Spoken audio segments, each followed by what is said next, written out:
আসসালামু আলাইকুম। আজকে আমি নিয়ে এসেছি গরম গরম খাস্তা সিঙ্গারা রেসিপি। প্রথমেই দিয়ে দিলাম 1 কাপ ময়দা, 1 চা চামচ লবণ, 1 চা চামচ চিনি আর 1 টেবিল চামচ তেল। এখানে একটা গোপন টিপস। আমি এখানে 3 টেবিল চামচ তেলের সাথে 1 টেবিল চামচ পানি মিশিয়ে ডোতে ব্যবহার করেছি। এবার ডোটা হালকা হাতে ভালোভাবে মুথে নিব। এভাবে পানি ইউজ করলে আপনার ডোটা নরম হবে। দেখলেন আমার ডোটা কত নরম হয়েছে। ওদিকে সিঙ্গারার পুরটা রেডি করার জন্য চুলায় কড়াই বসিয়ে এতে হাফ চা চামচ পাঁচফোড়নটা একটু তেল টেলে নিব আমি। পাঁচফোড়ন হালকা ভেজে এটাকে আমি ব্লেন্ড করব। দেখুন, পাঁচফোড়নটা দিলে কি সিঙ্গারার পুরটা খেতে ভাল লাগে, একটা ফ্লেভার পাবেন আপনারা। আমি দুটো শুকনো মরিচ টেলে নিয়েছি। এরপর তেল দিয়ে দিলাম 2 টেবিল চামচ, 2 টেবিলের একটু বেশি দিয়েছি। হাফ কাপ পেঁয়াজ দিলাম। এরপর এটাকে ভালোভাবে ভেজে নিব। একটু বাদামি বাদামি হয়ে এলে দিয়ে দিব 1 চা চামচ লবণ। এরপর 1 চা চামচ পাঁচফোড়ন দিব।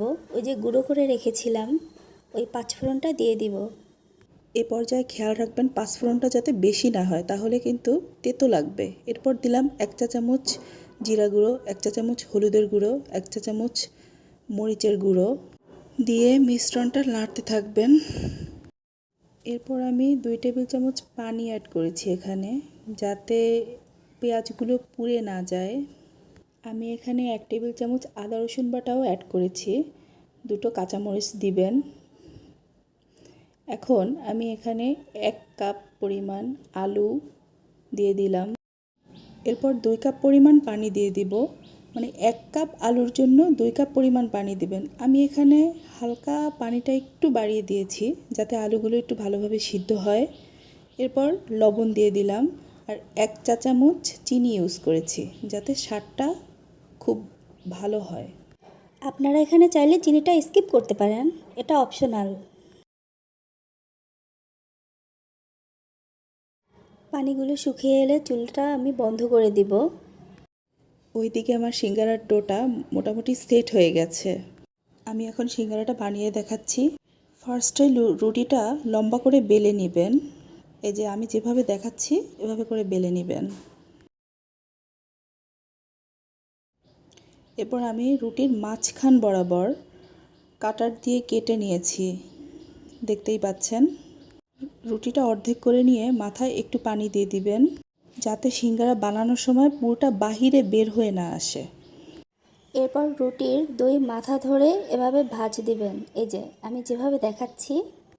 এমনভাবে ভাঁজ দিতে হবে যাতে সিঙ্গারার পুরটা বাইরে বেরিয়ে না আসে। এই যে দেখুন। এরপর আমি ভেতরে পুরটা দিয়ে দিব। পুরটা দিয়ে এই যে এভাবে আটকে দেবেন।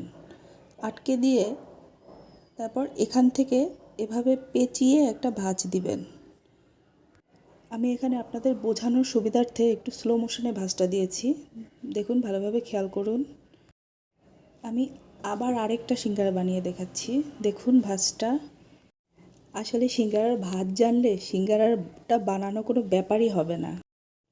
এই যে সেম প্রসেস।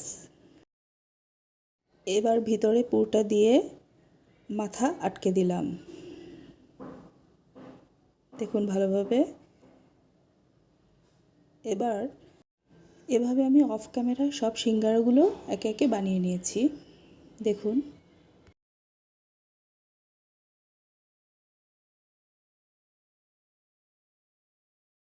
ওইদিকে চুলায় তেল দিয়ে আগে একটা কড়াই বসিয়ে দিয়েছিলাম।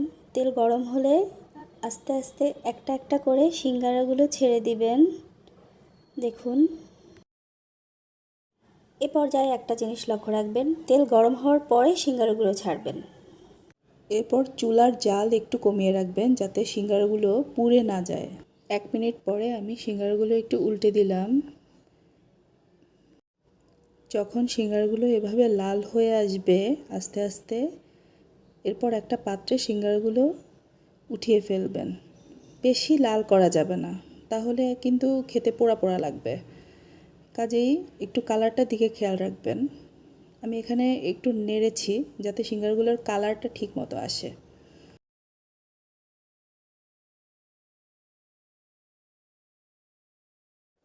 তো এই তো আমার সিঙ্গারা রেডি।